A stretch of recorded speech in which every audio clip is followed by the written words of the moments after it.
অপমান, বেইজ্জতি কখনো হয়েছে তোমার সাথে?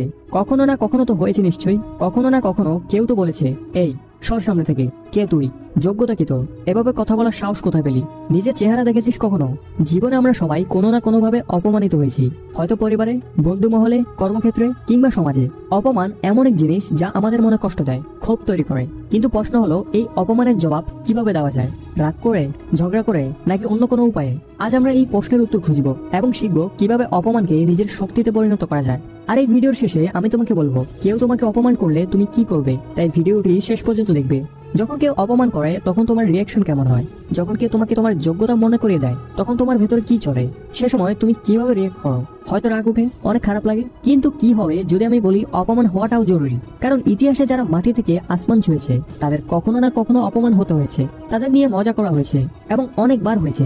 মনে রাখবে, জীবনে যদি তুমি কিছু করতে চাও সেটির জন্য তোমার কাছে একটি স্ট্রং কারণ থাকা লাগবে। আর কখনো কখনো এই কারণ তুমি অপমান থেকে পাবে।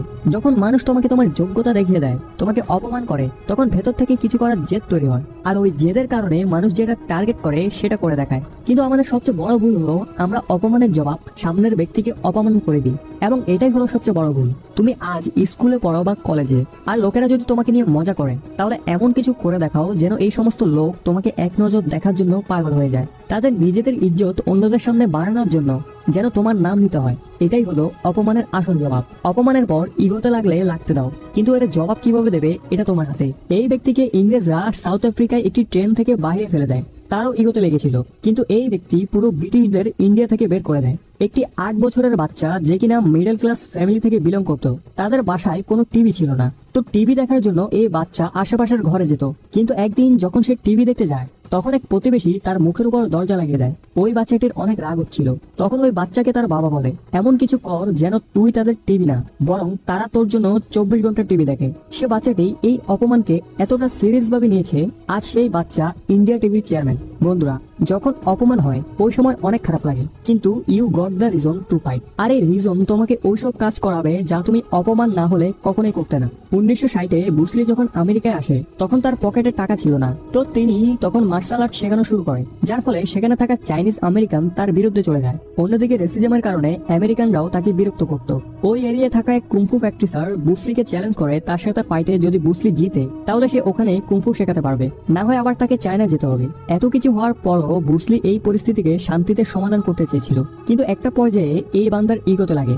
যখন ওই কুংফু প্র্যাকটিসারের সাথে ব্রুসলির ফাইট হয়, তখন 1 মিনিটের মধ্যে ব্রুসলি তাকে মাটিতে শুইয়ে দেয়। এরপর ব্রুসলি যখন হলিউডে ফেমাস হয়, তখন তাকে বিরক্ত করা মানুষগুলো তার অটোগ্রাফের জন্য লাইন ধরে, this is success and this is a real revenge. Amitabh বচ্চনকেও তার ভারী আওয়াজ এবং লম্বা হাইটের জন্য রেডিও থেকে বের করে দেওয়া হয়। আর সেই উঁচু হাইট আর ভারী আওয়াজ আজ তার পরিচয়। নিজের দুর্বলতাকে নিজের শক্তি বানাও, নিজের অপমানের জবাব নিজের সফলতা দিয়ে নাও। যখন কেউ অপমান করে তখন ভেতরে আগুন জ্বলে, রাগ উঠে অনেক। কিন্তু মানুষ ভুল যেটা করে, ওই রাগকে সেখানেই শেষ করে দেয়, লড়াই ঝগড়া করে। ওই রাগকে ইউজ করা শেখো, ভেতরে পুষে রাখো ওই রাগকে, আর নিজের ভেতরের আগুনকে বাড়াতে থাকো। তখনই পরিবর্তন আসবে। কারণ মানুষ তার সম্মান ভুলতে পারে, কিন্তু অপমান ভুলতে পারে না। কেউ কিছু বললে সাথে সাথে রিয়েক্ট করো না, নিজের ভেতরের রাগ বাহিরে আসতে দিও না। বাহিরে আসলে অপমান তো হবেই, সেই সাথে তুমি কখনো তোমার অপমানের বদলা নিতে পারবে না, আর না তুমি সেই সম্মান অর্জন করতে পারবে যা তুমি করতে চাও। নিজের মনে মনে বারবার বলতে থাকো, বলেছিলে না তুই নিজের চেহারা দেখেছিস কখনো? একদিন এমন কিছু করব তুমি চেহারা দেখার জন্য পাগল হয়ে যাবে। বলেছিলে না তুই সর এখান থেকে, কে তুই? এমন একদিন আসবে যখন কেউ বসে থাকবে না, যখন আমি দাঁড়িয়ে থাকবো। বলেছিলে না যোগ্যতা কি আমার? আমার যোগ্যতা আমি না, আমার সময় বলবে। এখন আসা যাক, কেউ তো অপমান করলে কি করবে। পয়েন্ট নাম্বার 1, অপমানকে ইতিবাচক ভাবে গ্রহণ করা। যখন কেউ তোমাকে অপমান করে তখন প্রথমেই মনে রাখো, তারা তোমাকে অপমান করছে কারণ তুমি তাদের দৃষ্টি আকর্ষণ করেছো। হয়তো তোমার সাফল্য, তোমার গুণ কিংবা তোমার ইচ্ছে তাদের অসহিষ্ণু করে তুলেছে। একজন জ্ঞানী মানুষ বলেছেন, গাছকে পাথর মারা হয় যখন গাছে ফল ধরে। তাই অপমানকে ব্যর্থতার প্রমাণ নয়, বরং সাফল্যের চিহ্ন হিসেবে দেখো। তুমি যদি এই মাইন্ডসেট তৈরি করতে পারো, তাহলে অপমান তোমার মনে কষ্ট দেওয়ার বদলে তোমাকে আরো শক্তিশালী করে তুলবে।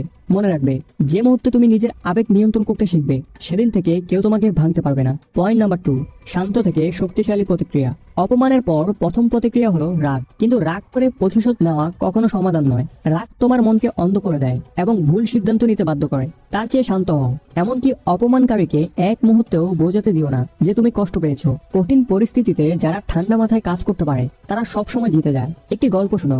এক ব্যক্তি একজন মহান মানুষকে অপমান করলো, কিন্তু মহান ব্যক্তি শুধু হাসলেন এবং বললেন, তোমার কথাগুলো তোমার চরিত্রের পরিচয় দিচ্ছে, আমার নয়। এই কথা শুনে অপমানকারী নিজেই লজ্জা পেল। তুমি যদি প্রতিটি অপমানকে এমন ভাবে হ্যান্ডেল করো, তাহলে তোমার শত্রুরাও তোমাকে সম্মান করতে শুরু করবে। পয়েন্ট নাম্বার 3, অপমানকে সাফল্যে রূপান্তর করা।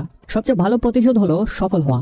যারা তোমাকে অপমান করেছে তারা চায় তুমি হেরে যাও, থেমে যাও। কিন্তু তুমি যদি তাদের ভুল প্রমাণ করতে পারো, তাহলে সেটাই তাদের জন্য সবচেয়ে বড় শিক্ষা হবে। একজন খেলোয়াড় যখন ব্যর্থ হয় তখন তাকে অনেক সমালোচনা সহ্য করতে হয়, কিন্তু সে যদি তার কঠোর পরিশ্রম দিয়ে নিজের সামর্থ্য প্রমাণ করে, তখন সেই সমালোচকরাই তার প্রশংসা করতে বাধ্য হয়। তুমি কি অপমানের জবাব দিতে চাও? তাহলে নিজের কাজের মধ্যে এত ভালো হও যে তোমার অপমানকারীরা চুপ হয়ে যায়। সময়ই তোমার সবচেয়ে বড় অস্ত্র।